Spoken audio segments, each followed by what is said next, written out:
What's up everyone, and welcome back to more Reddit stories about Karens, crazy people, and all that kind of stuff. So be sure to subscribe if you want to see more Reddit content, and as usual, let's get right into today's Reddit posts. Snowmageddon Revenge. Many years ago, a major snowstorm occurred in my city. While we get a couple of days of snow every season, it's usually nothing major. However, this storm was major. I had recently become the mom of multiples and of course ran out of diapers, so inopportune. So I began to dig my car out. Ordinarily, I would have waited, but when you need diapers, you need diapers. I finally cleared the car and parking space by dusk, and off I went to the store. When I returned, someone was parked in the space. This was an issue. The neighborhood generally did not park in front of my house because I had so many kids to get in and out, and I appreciated their kindness. I know it's a public street and no one owns the street, but when you dig it out, you essentially own the space. Rules are rules. So I went around to my neighbors to find out who parked in the space, and found the culprit. Said culprit refused to move their car. Okay, I said, I got you. I then proceeded to dig out another space. Where did I put the snow? All around her car, which was directly in front of my house. When I was done, the snow around her car was 4 feet high. Did she call the police? Yes. Did they do anything? No. They laughed and asked if I had touched her car. I had not. They told her that she should make better choices next time and drove off. I then poured water on the snow and turned it into a 4-foot wall of ice. She couldn't move her car for 2 weeks. Never parked in front of my house again. He may have cheated, but you can bet your sweet ass that he regretted it. A few years ago, my boyfriend of nearly 5 years left me for some woman he met at work. I'd suspected he was cheating on me for a while, but never had any proof. Until I came home one day to find all his belongings gone. The only thing he left behind was a note that read, "I'm so sorry for everything I've put you through. I'm not leaving because I don't love you. I'm leaving because it's just not working anymore. You deserve to be happy. I'm sorry I couldn't give that to you." Needless to say, I was devastated. But that heartbreak quickly turned into rage when I logged onto Facebook 2 days later and saw he was already in a relationship with some random woman I'd never even heard of. As much as I wanted to reach out, I resisted. Days turned into weeks, and eventually he contacted me first. He left a voicemail slurring and crying about how leaving me was the biggest mistake of his life, and how he wished he could take it all back. I wasn't interested in hearing any of it. I'd heard his drunken apologies too many times before. But I let him ramble on, and in the midst of his groveling, an idea came to me. We continued texting and talking secretly over the next week until he finally asked to see me. I agreed. He showed up at my house around 9 p.m., driving her brand new car. He was completely trashed, reeking of booze and who knows what else. My disgust was real, but I played nice. He made a few sloppy attempts to sleep with me, but I shut him down each time. I did, however, drink with him, part of the plan. Eventually, he passed out cold in my bed. I shook him, slapped his face lightly, even tickled the bottoms of his feet since he's ridiculously ticklish. Nothing worked. He was out cold. So I moved on to phase 2. Very carefully, I planted a massive hickey on his neck, a real showstopper. Then I snapped a picture of us laying side by side. Next, I grabbed a piece of paper, put on some bright red lipstick, and wrote, "Sweet ride. Hope you don't mind, but we broke the back seat in for ya. P.S. You're welcome."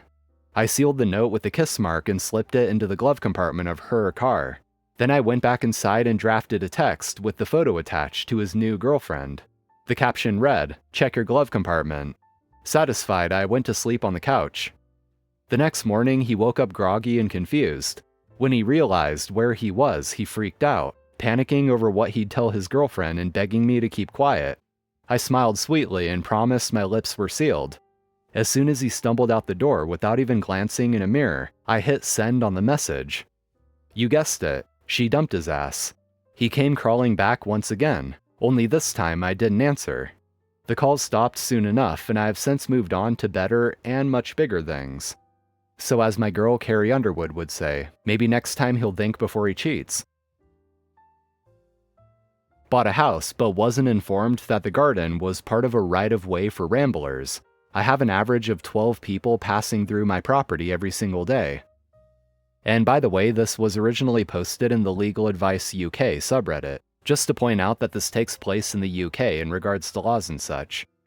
Note, A rambler is a person whose hobby is going on long walks in the countryside, often as part of an organized group. Closed on a house a couple of months ago and moved in. My garden backs onto a forested field. However, it turns out that ramblers have been crossing through this field, through my garden, and down onto a country road as a shortcut. I began constructing a fence across my garden, but my contractors were confronted by a pair of angry ramblers who talked about there being a right-of-way to walk through here for years. It appears that ramblers have been using this route for years, something which the seller never disclosed. I now have an average of 12 people and their dogs crossing through my garden every day. Every night I have to clean up dog poop, bags of dog poo, and litter that are left discarded in my garden. I have also had my vegetable and berry patch picked clean of fruit when it was just about ready to be harvested. Not to mention they take breaks in my garden furniture, damaging 2 chairs. Furthermore, my family have absolutely no privacy. My daughter was sunbathing in her bikini when 2 male ramblers stopped midway through my property and leered at her. Can I close off this right-of-way for ramblers? And before we move on to the updates and comments, we'll check out the visual that OP drew up. It seems that the path that the ramblers take comes from out of the forest field from behind OP's house. So they make their way out of the forest, circle around the back of OP's house, and then around the side of their house, to which they continue down OP's 50+ meter private driveway to the main road. And you can see there are old walls on or around OP's property that further restricts where they can walk. And a commenter asked, shouldn't this be an issue for the council? If it is a right-of-way, then the solicitor should be sued. If it isn't a right-of-way, you will have to put some signage up telling them it is not a right-of-way. And OP says, sorry, forgot to mention that I spoke with the records office of the local council. It is a public right-of-way.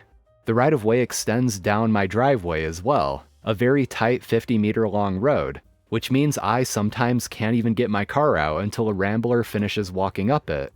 I've also caught some peeping through my downstairs windows on the way past. I've had to permanently close the blinds. I feel like I'm living in a bloody prison. Update.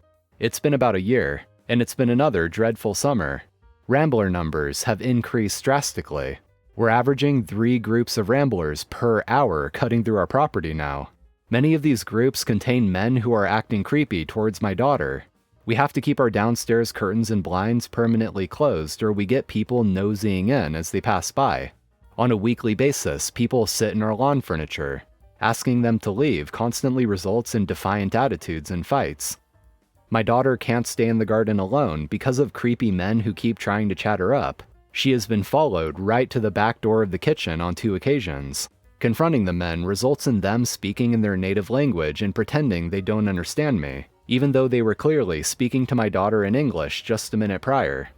Engagement with societies and our local council has not resulted in any changes being made to this right-of-way that runs through my property. We filed numerous police reports about the men who harass our daughter. They never come out in time to catch the men. We showed officers photographs of the men who do it. The seller failed to disclose a public right-of-way through the property on the TA06 form. Seller has now left the country and we have no recourse to pursue him. We spoke with our council's countryside access team. After a drawn-out process, it was decided that no action was required, as the public right-of-way formed a critical link and there were no suitable alternative routes available. We also spoke with the Ramblers associations in the area, who refused to do anything about the harassment we are facing, aside from putting out a general email asking them to not pick the fruit and veg. They disavowed any connection to the men harassing my daughter and refused to engage on that matter. I've been speaking to the conveyancing solicitors and they assisted me in drafting letters to challenge the right-of-way with the local authority. It ultimately failed though. It appears the responsibility lies with the seller who deliberately hid the right-of-way on the TA06 form. The seller has since moved out of the country to Pakistan, making legal recourse almost impossible. We're selling as soon as possible. This is literally unbearable for my whole family. And it's been about 2 years since OP's last updates or comments on this matter, so unfortunately there is not much of a happy ending here. All I can really hope is that they were able to sell by now and have gotten the hell out of there. It seems like they tried everything they could do to deal with it, but nothing worked out in their favor. So I guess just selling it and moving on is probably the best they can do. I'm sure this public right-of-way existing on this private property hurts the property value as well, which is why the previous seller omitted that information. Cause an accident because you're too special to wait in line? That's cool. I'll be a witness for the other driver's insurance. I have to make a left turn at an intersection where the line to make that turn backs up at least a half mile every workday. It's about a 15-minute wait when it's bad, and about 10 minutes in normal traffic. A lot of people skip that line and cut off drivers who patiently wait to turn. It gets hazardous when those same idiots literally force their way into the turn lane, regardless of another vehicle already existing in that space. Early last week, some dipshit literally just shouldered my car out of the way. They saw me, they heard my horn, they kept merging. I avoided that accident and carried along with my day, although I was incredibly irritated. 3 days later, some idiot tries the same thing on the truck behind me. A woman in a mid-sized sedan decided that she was getting in the left turn lane come hell or high water. Unfortunately for her, the lane she was merging into was already occupied by a full-size pickup. She probably would have realized that if she had looked where she was going, but she didn't. She hit the truck, of course. It damaged her car, of course. Nothing major, just knocked her mirror off. I watched the whole thing because that truck was directly behind me. Her head never turned. She was looking straight ahead as she collided with that truck. Something about her body language and the fact that she pulled her phone out to record the truck after the accident she caused told me she was a Karen. I just knew she was going to lie to avoid fault. Now my tiny bit of revenge. I gave the truck driver my cell number, told him I saw it all, and offered to share my observations with the cops or insurance company. This was not the same car that almost hit me earlier in the week, but it was the same entitled BS attitude. The truck driver's insurance called me the next day and I told them exactly what I saw. It was enough information to exonerate the truck driver and put fault on the dipshit in the sedan. I don't know what happened after that call and I really don't care. I got my revenge against one of those dipshit drivers.